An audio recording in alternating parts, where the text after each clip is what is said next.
Hi అండి. ఈరోజు మన వీడియోలో అయితే కడాయి ఎగ్ మసాలా కర్రీ అయితే చూపిస్తున్నాను. దీని టెక్స్చర్ అయితే సూపర్గా వచ్చాయి.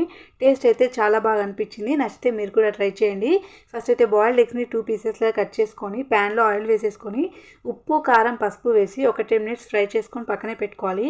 అదే ప్యాన్లో ఆయిల్ వేసేసి 2 పచ్చిమిర్చి చిన్నగా కట్ చేసుకున్న ఉల్లిపాయ ముక్కలు టమాటా ముక్కలు వేసేసి అవి కొంచెం ఆయిల్లో ఫ్రై అయిపోయిన తర్వాత కొంచెం వాటర్ వేసి వాటర్ అంతా ఇంకేటట్టు బాయిల్ చేసుకోవాలి. ఇలా బాయిల్ అయిన తర్వాత ఇంకా మిక్సీ పట్టుకొని పక్కనే పెట్టుకోవాలి.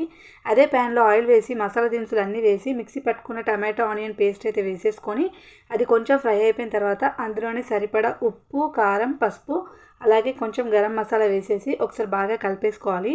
అది కూడా ఫ్రై అయిపోయిన తర్వాత కొంచెం వాటర్ వేసి ఒక 2 మినిట్స్ బాయిల్ చేసుకున్న తర్వాత మనం ఫ్రై చేసి పెట్టుకున్న ఎగ్స్ని అయితే అందులో వేసేసి ఒక 5 మినిట్స్ కుక్ చేసుకుంటే మనకి కడాయి ఎగ్ మసాలా కర్రీ అయితే రెడీ అయిపోతుంది. వీడియో నచ్చితే please like share and follow అండి. తప్పకుండా సపోర్ట్ చేయండి. బాయ్.